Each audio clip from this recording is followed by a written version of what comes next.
Բարև ձեզ։ Երբ է մարդը համաձայնվում զիջել իր իրավունքը։ Որտեղ է ներողամտության եւ հանձնվողականության սահմանը։ Այսօր մեր հյուրը իրավաբան Տարոն Սիմոնյանն է։ Բարև ձեզ։ Բարև ձեզ։ Պարոն Սիմոնյան, մեր հանրային կյանքում այնպիսի ձևախեղումների ենք հանդիպում, իրավունքի համատեքստում ձևախեղումների եւ ստիպված ենք շատ հաճախ փորձել հոգեբանական տեսանկյունից վերլուծություններ անել, չգիտեմ որքանով է դա պատեհ, բայց կարծես թե այլ բան չի մնում մեզ։ Ձեր պրակտիկայում որպես փաստաբան հաստատ առնչված կլինեք նմանատիպ դեպքերի եւ եթե դեմ չեք, այսպես անհատական օրինակներից սկսենք, մինչև կհասկանանք, թե իմ նշած թեման ինչպես է հասնում արդեն կոլեկտիվ մակարդակի, կոլեկտիվ հանձնվողականության եւ կոլեկտիվ իրավունքի զիջման համաձայնության։ Իրականում խնդիրը բավականին գոյաբանական խնդիր է, հա, եթե այդպես ավելի բարձրից ենք սկսում, դրա համար շատ դժվար է անհատականը համադրել կոլեկտիվի հետ, որովհետև անհատական մակարդակում անձը իր իրավունքներից երբ որ զիջում է, ինքը զիջում է ընդհանրապես իր իրավունքը, որ կոլեկտիվն է իր իրավունքները զիջում, ինքը զիջում է ոչ միայն այդ պահին ապրող մարդկանց իրավունքները, այլ նաև հաջորդ սերունդների իրավունքները։ Այստեղ պատասխանատվության մակարդակը բնականաբար շատ ավելի բարձր պետք է լինի։ Հետո անհատական մակարդակում, եթե նաև դիտարկենք օրինակ քրիստոնեական արժեհամակարգի տեսանկյունից, մարդիկ երբ որ իրենց անձնական իրավունքները զիջում են հանուն ավելի բարձր կամ երրորդ անձանց իրավունքների պաշտպանության, այստեղ նաև ինչ որ առումով այդպես մարտիրոսվելու կամ սեփական վեհանձնություն է իր մեջ ներառում։ Նույն փաստաբանական պրակտիկայում լինում են չէ դեպքեր, երբ որ մի մարդ մեղքը վերցնում է իր վրա, գնում է ազատազրկման է դատապարտվում, ինչը թե փրկի մեկ այլ մարդուն, որ նա չգնա այդ պատասխանատվությունը կրի։ Այսինքն այս տեսանկյունից անհատականը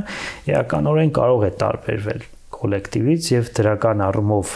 գնացինք մարդը արժեքային առաքինության մակարդակով այնքան բարձր լինի, որ ինքը ավելի բարձր արժեք իր կարծիքով ավելի բարձր արժեք պաշտպանելու համար հրաժարվի իր ինչ որ մի իրավունքից զիջի այդ իրավունքը։ Հանրային կոլեկտիվ մակարդակում այդպիսի սխեմա չի լինում։ Հնարավոր է նաև լինի, բայց այստեղ մենք պետք է, եթե մենք նկատի ունենք հայկական միջավայրի առանձնահատկությունը, այստեղ ինձ թվում է մի քիչ ավելի խորքային շերտեր պետք է նայենք։ Որովհետև մեր պարագայում, եթե հասարակության ինչ որ մի խումբ օրինակ պատրաստ է այսօր զիջել իր ինքնության հետ կապված իրավունքները կամ արժեքները, իր արժանապատվության հետ կապված իրավունքները կամ արժեքները եւ այլ հանուն պարզապես ապրելու կամ թվացial խաղաղության միջավայրում ապրելու, այստեղ մենք պետք է մի քիչ ավելի այսպես խոշորացուցով նայենք այդ մարդկանց ուղղակում ինչ է կատարվում, որովհետև եւ չշփոթենք վեհանձնության հետ։ Եվ չշփոթենք վեհանձնության հետ, որովհետև այստեղ արդեն մենք զգում ենք, որ գիտելիքի պակաս կա այդ մարդկանց մոտ, արժեքային կողմնորոշման խնդիրներ կա այդ մարդկանց մոտ եւ կենսաբանականը հոգեվորի նկատմամբ գերակայելու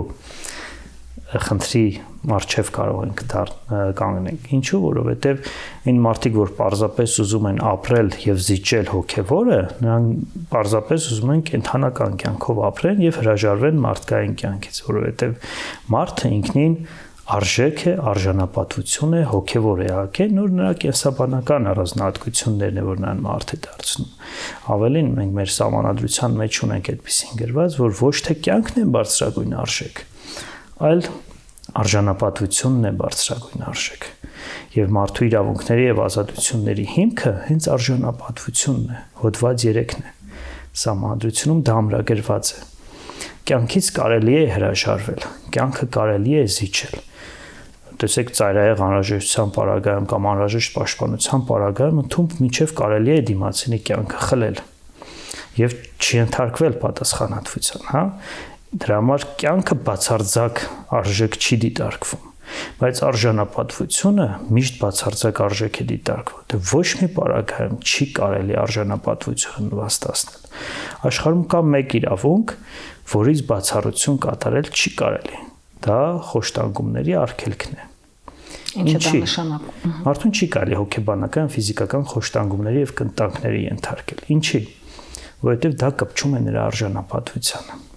Այսինքն ինչ-ինչ պայմաններում ինքնապաշտպանությունից դրդված կամ այլ կարելի նույնիսկ մարդուն կարելի կյանքից զրկել, չէ՞ որ ինչ-որ մեկը հարձակվում է քո վրա, ուզում է քեզ սպանել, դու հնարավորություն ես դիմացինից բայց վիրավորել չի կարելի։ Բայց խոշտանգել, այդ թվում հոգեբանական խոշտանգումների ենթարկել բացառվում է։ Որևէ պարագայում նման իրավունք տրամադրված չէ։ Սա հենց իրավական մեր զարգացվածությունն է ցիտում եւ մենք սահմանադրությունում դա ամրագրել ենք։ Միգուցե հասարակության լայն շերտերը դեռ սա չեն գիտակցում։ Պարզապես ասում են դե հոդված է գրված է, հա, բայց սա մարդկային պատմության, այսպես ասած, զարգացման արդյունք է։ Մարդիկ անցել են բազմաթիվ փորձությունների միջոցով, մասամբ նաև մեր հասարակությունը եւ հասկացել են, որ արժանապատվությունից բարձր չկա երևույթ։ Չի կարելի կյանքը վեր դնել արժանապատվությունից։ Եվ կոլեկտիվ մակարդակում, եթե զիջում ենք այսօրվա արժանապատվությունը, մեր դեմքը, մեր ինքնությունը, մեր արժանապատվությունը, հանուն նրա, որ ընդամենը ապրենք, այստեղ կասկածներ է առաջանում արդեն։ Արդյոք նման մարդիկ, նման հասարակություններ կամ նման ազգերը թարապես կյանքի իրավունք ձեռք են բերում դիմացինի առջև, թե ոչ։ Դիմացինն էլ է տեսնում, որ եթե դու պատրաստ ես զիջել քո արժեքները, քո երեխաների արյունը, քո ծնողներին, քո հայրենիքը, քո արժանապատվությունը, ապա դու ընդհանրապես կյանքի իրավունք անգամ չես կարող ունենալ դիմացինի աչքի առջև։ Եվ սովորաբար պատմությունը այդպես է ցույց տալիս, այն ազգերը, որոնք զիջում են այս ամեն ինչ հանուն ապրելու, հեռանում են պատմության թատերաբեմից։ Չեն էլ ապրում նույնիսկ։ Չեն ապրում, զուլվում են կամ ֆիզիկապես ոչնչանում են։ Հետաքրքիր է, երբ խոսում ենք այսպես անանձնական խիզախումների մասին կամ զոհաբերության, նահատակության մասին, թվում է, որ դա ավելի շատ հոգևոր բարոյական ոլորտի խնդիր է եւ իրավաբանության հետ առանձնապես առնչություն չունի, փաստորեն ուղիղ առնչություն ունի։ Տեսեք, դե իրավաբանությունը ախր ինքը հոգևոր բարոյական արժե համակարգ է։ Մենք միշտ էլ ասում ենք, որ իրավունքին հետևելը բարոյական պարտականություն է։ Եվ իրավունքը, օրինակ, եթե անցնենք Կանտի, Հեգելի փիլիսոփայությանը, իրավունքի զարգացման բարձրակետը նրանք դիտարկում էին բարոյականությունը։ Այսինքն իրավունքը ներքևի մակարդակետով զարգանալով ինքը մտնում է մարդկային գիտակցության մեջ եւ մարդու վարքագիծը սկսում է կանոնակարգել ոչ թե թղթում գրված կանոններով, այլ նրա հոգու խորքում արմատավորված կանոններով, որը արդեն պաշտպանվում է խղճով, հավատքով, խղճով, բարոյական զգացողությամբ եւ այլն։ Մեր իրավաբանների հիմնական խնդիրն էլ դա է, իրավաբանական պրակտիկայով մարդկանց համոզել, որ օրենքը չէ, որ պետք է ստիպի քեզ ճիշտ վարքագիծ դրսևորել, այլ դուք պետք է օգտվեք օրենքից դաստիարակելու համար սեփական գիտակցությունը իրավաչափ վարքագծի նպատակով։ Երբ քաղաքական հարթություն ենք տանում այս խնդիրը եւ քաղաքական պայքարի շրջանակում նկատում ենք, թե ենթադրենք ինչպես է որևէ հանրույթի հոգևոր հաստատություն թիրախավորվում, սա ոչ թե իրավունքի գիտակցության հարց է, այլ իրավունքի գիտակցությունը չեզոքացնելու հարց է լուծում։ Ավելի մեծ խնդիր է, ավելի մեծ, այն որ իրավունքը, օրինակ, եթե այսօրվա քաղաքական իրականության մեջ դիտարկենք, այսօրվա քաղաքական իրականությունը դրա իշխող քաղաքական ղեկավարությամբ ամեն ինչ արել է, որ իրավագիտակցությունը ոչնչանա։ Եվ ոչ միայն այսօրվա իշխանությունը, այլև նախորդ իշխանությունը իրենցից կախված ամեն ինչ արել են, որովհետեւ մենք ունենանք ցածր իրավագիտակցության մարդիկ եւ հասարակություն։ Դասիրակությունը վերջ 30 տարին այդ տրամաբանությամբ է գնացել եւ դեռ շարունակվում է։ Պարզապես այսօրվա քաղաքական իրականություն ավելի խորքն է գնացել։ Նա ոչնչացնում է նաեւ այն բարոյական նվազագույն կանոնները, որոնցով մարդիկ փոխկապակցված են մեկը մյուսին։ Եթե ուշադիր նայեք, օրենքի խախտումները ինչ որ առումով մարդիկ կարող են մարսել, հա, այսպես ասած, բայց երբ որ անցնում է արդեն բարոյական կանոններին եւ դուք հերոստացույցով, սոցիալական կայքերով եւ այլ սովորական եք դարձնում բարոյականության վրայով քայլելը, բարոյական նորմերի խախտումը մարդկանց համար դառնում է սովորական երևույթ, այլևս մարդկանց փոխկապակցող կանոններ թելեր չեն լինում։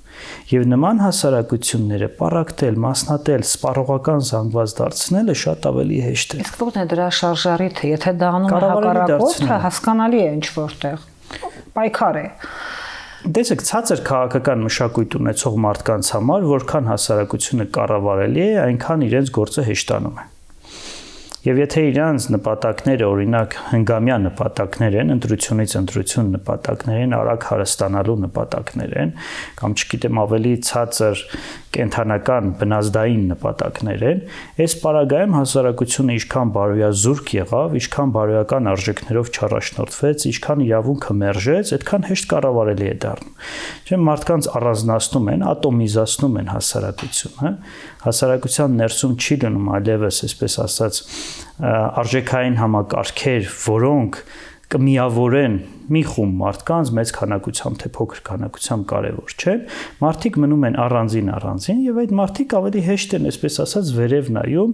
իրենց մեկնած ձեռքը սեղմում, հույս ունենալով, որ այդ ձեռքի միջոցով ինքնաարտահայտման, ինքնադրսևորման հնարավորություն կստանա։ Սա նոր բան չէ իրականում, սա հազարամյակների պատմություն ունի։ Նոր չէ եւ լոկալ չէ միայն։ Ամբողջ մարդկության մոտ սա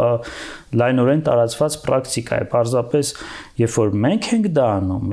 այն ազգը, որը սխալվելու իրավունք չունի, որովհետև այսքան փորձություններից հետո, ասենք 4000 տարվա փորձություններից հետո դու կրկնում ես այն սխալները, որոնց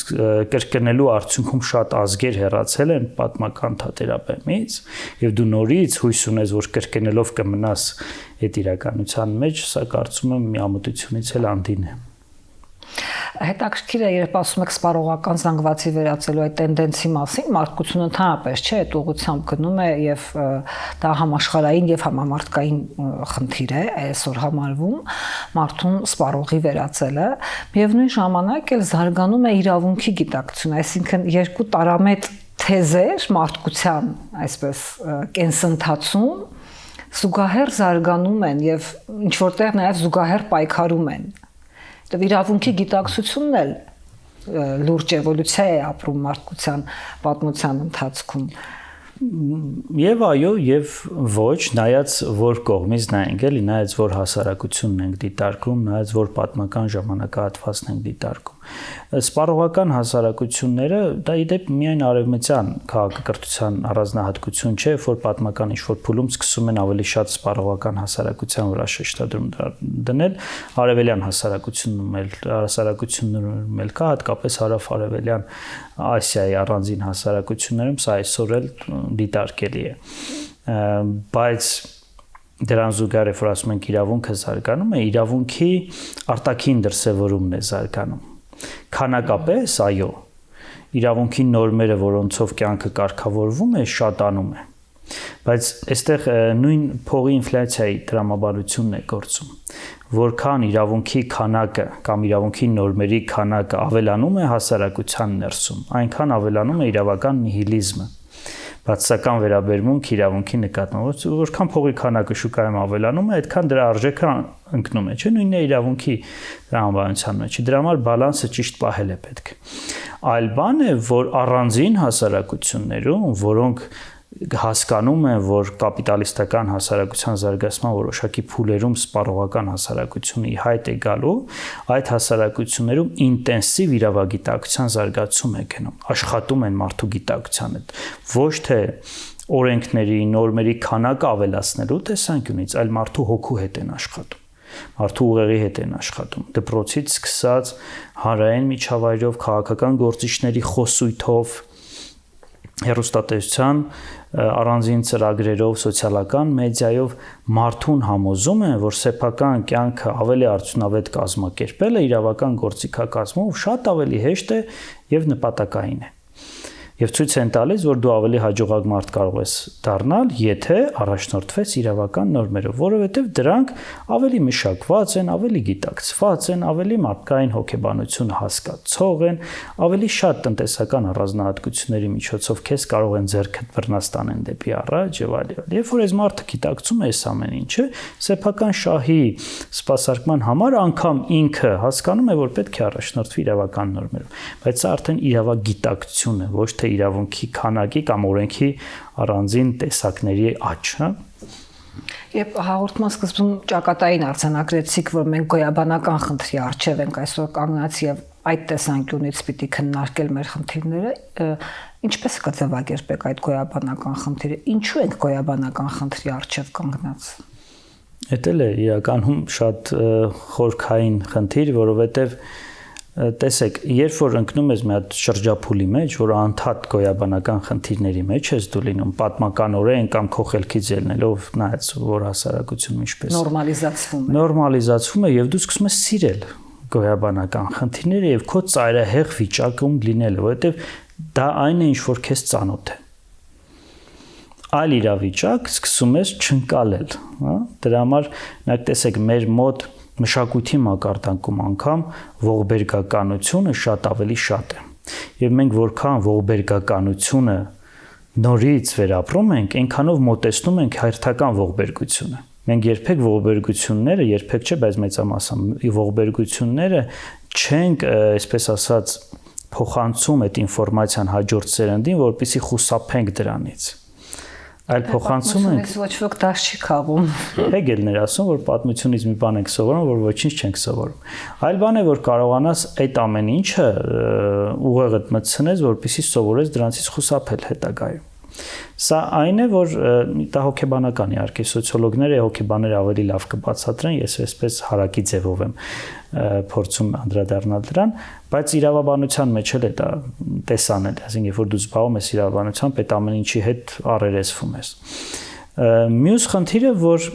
օբյեկտիվ իրականության մեջ մենք գտնում ենք այնպիսի միջավայրում, որտեղ զգայականությունը, հուզականությունը լավագույն գործընկերը չեն, ում հետ կարող ես այս միջավայրում ոչ միայն մնաս կենթանի, այլ նաև հաղթանակներ գրանցես, էլի։ Այս միջավայրում, հատկապես մերձավոր արևելքում, ճիշտ է, մենք ամբողջ մերձավոր արևելքը քաղաքակրթական տեսանկյունից հուզական միջավայրի, այսպես քաղաքակրթության ուղենիշներ է միշտ առաջարկում, բայց ի տարբերություն շատ այլ ազգերի մենք հնարավորություն ունենք հուզականությունից մի մակարդակ բարձր լինել, դատողական, գիտակցական մակարդակում լինել, որի միջոցով միայն հնարավոր է հաղթահարել անընդհատ, այսպես ասած, այդ փակ շղթան, անդադ ողբերգությունների մեջ մնալու շղթան։ Ես ուզում եմ հասկանալ, ինչ չափումներով եք դուք համարում, ենթադրենք խնդիրը գոյաբանական, վիճակը գոյաբանական։ Ինչ չափումներ կան դրա համար։ Դրա համար կա ֆիզիկական չափում, օրինակ ֆիզիկական գոյության հարցը, կոլեկտիվի եւ պետականության։ Հիմա այսօր մենք ֆիզիկապես վտանգված ենք մեր որպես պետականություն, այո, որպես պետականություն եւ որպես ազգային միավոր ինքնուրույն, այո։ Առաջին հերթին, որովհետեւ ճշնամական երկու պետություններ կան, որոնք չեն թաքցնում, որ ուզում են այս տարածքը եւ տարածքը ընդհանրապես իրենցով անեն, իսկ պետականությունը վերացնեն։ Երկարաժամկետ կտրվածքով եւ Թուրքիայի եւ Ադրբեջանի նպատակը հայկական պետականության ոչնչացնում է։ Այս տարածքում հայկական նախագիծ պետք է չլինի նրանց կարծիքով, եւ դա նոր չէ, դա 150 տարվա արդեն պատմություն ունի Թուրքիայի պարագայում, Ադրբեջանի պարագայում 100 տարվա պատմություն ունի։ Իսկ ազգային ինքնության պարագայում, երբ որ ազգները ուզում են ձուլել կամ վերացնել, այն է, որ ինչքան հնարավոր է ճնշման գործիքակազմը շատ կիրառելով, մարդկանց հիասթափեցնեն սեփական պետությունից նախ, որ մարդիկ հայեր իրենք հրաժարվեն իրենց պետությունից։ Եվ երկրորդը հրաժարվեն ինքնությունից։ Երբ որ հրաժարվում ես ինքնությունից, օրինակ դրա խորհրդանշական պատկերն է, օրինակ Արարատ լեռից, հա, հեշտանում է քեզ ձուլելու քաղաքականությունը, որովհետև ինքնությունից հրաժարվելու հաջորդ քայլը արդեն լինելու է այն, որ քեզ առաջարկելու են լավ երջանիկ կյանք, բայց առանց հայ տիտղոսի։ Նոր ինքնություն։ Նոր ինքնություն են առաջարկել։ Ինչպես օրինակ այսօր Թուրքիայի Հանրապետությունում ապրող գենետիկորեն 20, 30, 40% հայերը իրենց համարում են թուրք։ Չէ, փորձարկումներ էին արել DNT թեստերը եւ պարզվել էր, որ 30%-ից ավելը էթնիկապես հայ են, բայց այդ մարդիկ ոչ միայն իրենց թուրք են գիտակցում, շատերը նրանցից, այլ նաեւ Արցախյան պատերազմի ժամանակ որոշները եկել եւ մասնակցել են Ադրբեջանի կողմից ընդդեմ մեր զինվորների։ Դրա համար այստեղ էթնիկական ծագումը այդքան առաջնային չի գալիս, այսպես ինքնագիտակցություն է։ Եվ երբ որ ազգային ինքնագիտակցության դեմ սկսում են քայլ առ քայլ պայքարել, ոչնչացնելով այդ պատերը, բերթի դռները բացելով եւ այլ մտնելով եւ մարդկանց համոզելով, որ ինչի ես դու ծանր կյանք ապրում, բարդություններով կյանք ապրում, արժանի է ավելի լավ կյանքի, արժանի է որ քու գրպանում մի քանի անգամ ավելի շատ գումար լինի, քո երեխաները ավելի լավ ապրեն միայն մի պայմանով՝ մի կարճիր քո ազգային ինքնությունից եւ մի կարճիր քո պետականությունից, հետո նաեւ մի կարճիր քո կրոնից։ Դա էլ է ինքնության մաս, որովհետեւ եթե ինքնության մաս չլիներ, մենք ունենք իհարկե, մենք ունենք հայեր, որոնք իրենց հայ են գիտակցում, բայց օրինակ առաքելական եկեղեցու հետևորդ չեն։ Դա էլի ինքնության մաս կա իրենց մեջ, պահպանում են ինքնությունը։ Լավ կլինի իհարկե, որ բոլոր առաքելական եկեղեցու հետևորդներն են, բայց ոչինչ, եթե այլ կարծիք ունեն, այդ ճանապարհով թող գնան, բայց գոնե հայկականությունը կամ հայ ազգային ինքնությունը պահպանեն իրենց ներսում։ Եթե վերադառնանք իրավունքի գիտակցմանը եւ որպես քաղաքակրթական արժեք, մենք շատ հաճախ, այսպես տեսեք, գոյաբանական խնդիր ունենք, որովհետեւ թշնամական պետություններով ենք շրջապատված եւ փաստորեն միայն մենք ենք ուզում խաղաղություն, ինչպես հասկանում եմ, նրանք չեն ուզում, ինչպես դուք փաստարկում եք եւ ոչ միայն դուք։ Չեն ելտակցնում։ Դա ինչ է, դա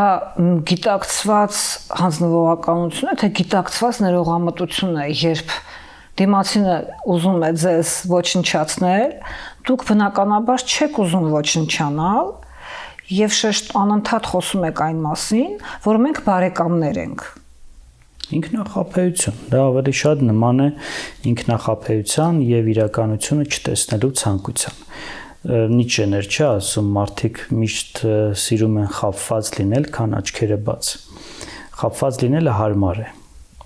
Խապված լինելու պարագայում դու քեզ համար կոմֆորտ միջավայր ես ստեղծում եւ այնտեղ ինչ որ մի ժամանակահատված ապրում ես։ Կգա այդ ծայրահեղ գոյաբանական հարցի ժամանակը,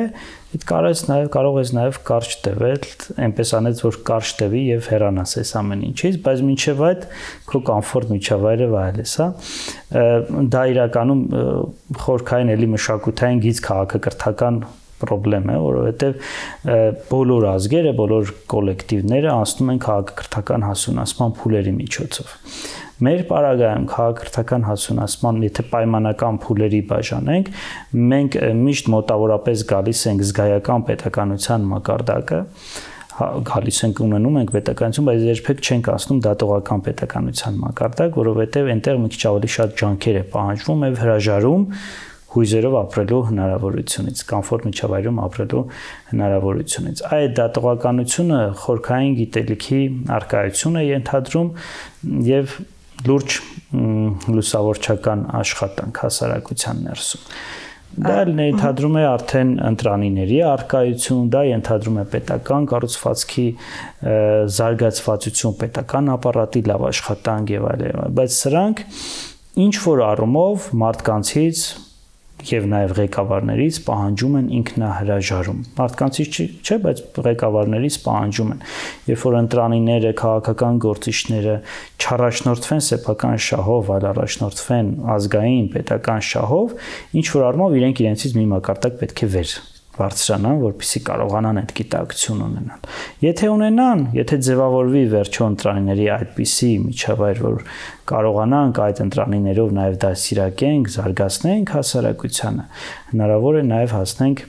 դատողական, գիտակցական, քաղաքակրթական մակարդակի, բայց եթե չենք ցանկանում հատկապես ընտրանիների մակարդակում չենք ցանկանում հուզականությունից հրաժարվել, չենք ցանկանում բնազդային պահանջմունքների կույր արբեցումից հրաժարվել, անդադ կրկնելու ենք այս ողբերգական շղթան։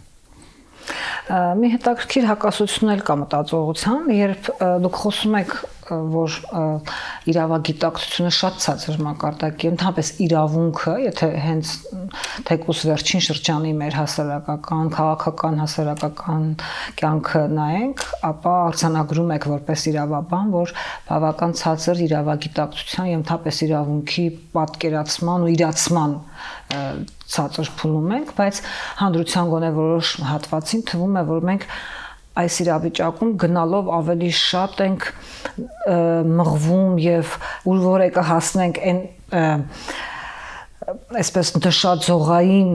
հաստատությանը, որտեղ գերակայում է իրավունքը, այսինքն դրանք հիմնականում արևմտյան արժեքներն են, այսօր երբ մենք ցիտում ենք սահմանադրությունը եւ ընդհանրապես իրավունքի այսօրվա նորմերը, որով մենք առաջնորդվում ենք կամ հանձնառու ենք առաջնորդվել, դրանք ավելի շատ արևմտյան քաղաքակրթության ձևակերպած իրավունքի նորմերն են եւ հակառակը սա ճանապարհ է դեպի արևմտյան քաղաքակրթություն, որին մենք ցկտում ենք եւ պիտի հասնենք, բայց փաստացի դուք որպես հենց իրավաբան արձանագրում եք, որ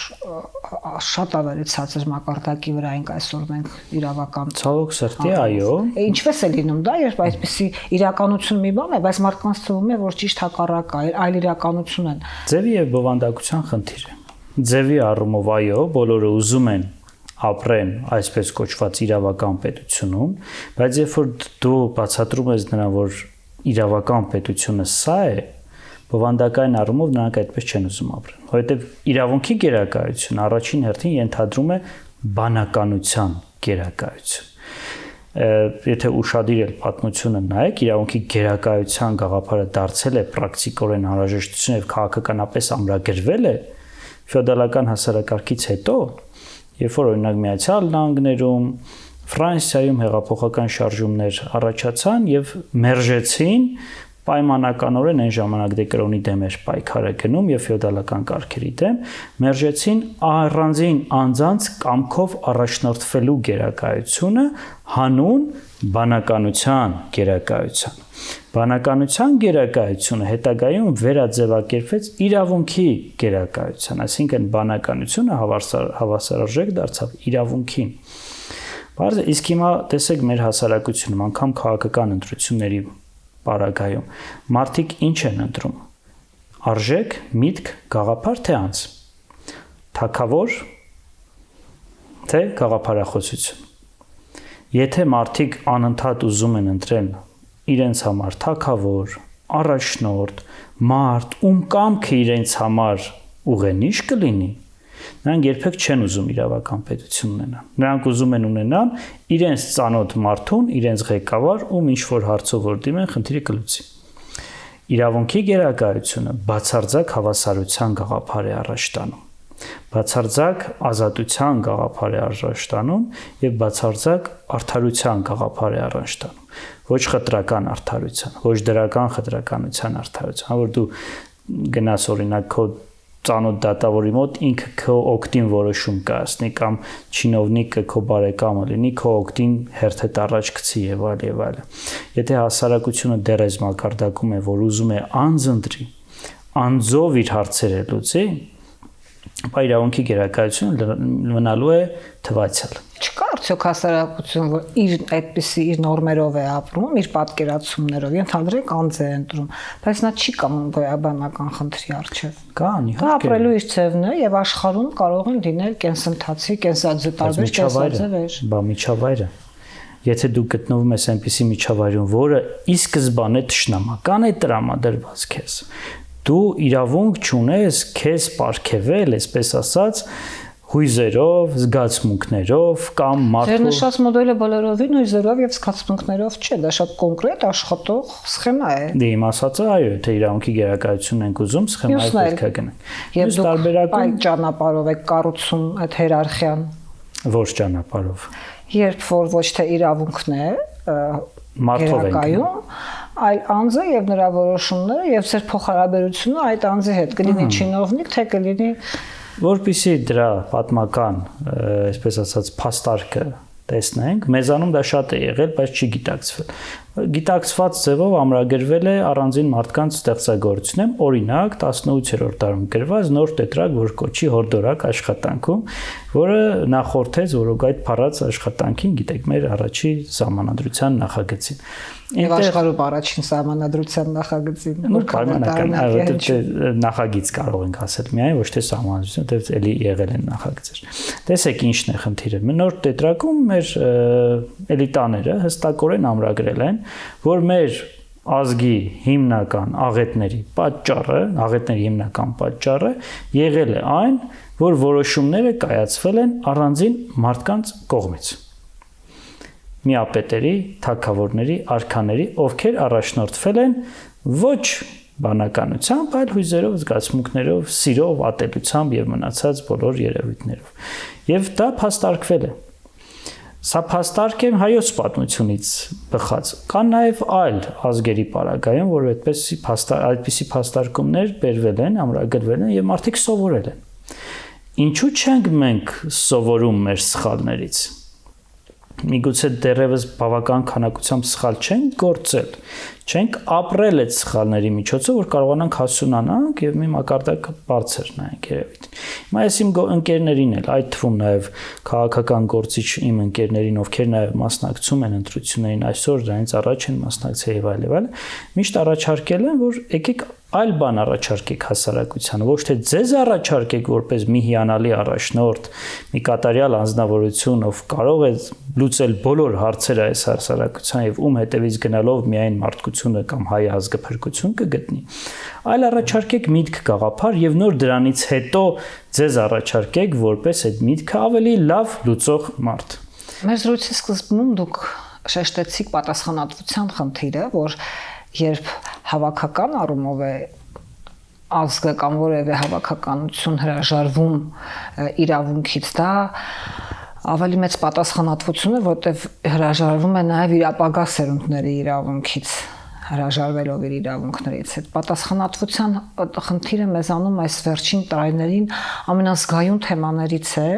Բոլորը խոսում են պատասխանատվության մասին, բայց միևնույն ժամանակ գրեթե նույնքան էլ իրենց պատասխանատու չեն համարում։ Այսինքն կամ պատասխանատվության են կանչում, կամ հայտարարում են, որ իրենք պատասխանատու չեն։ Ամենազգայուն, ամենաշահարկված միգուցե թեմաներից է, բայց միևնույն ժամանակ դա արդյոք խոսում է այն մասին, որ մենք պատասխանատվության հետ կապված հարցում խնդիր ունենք։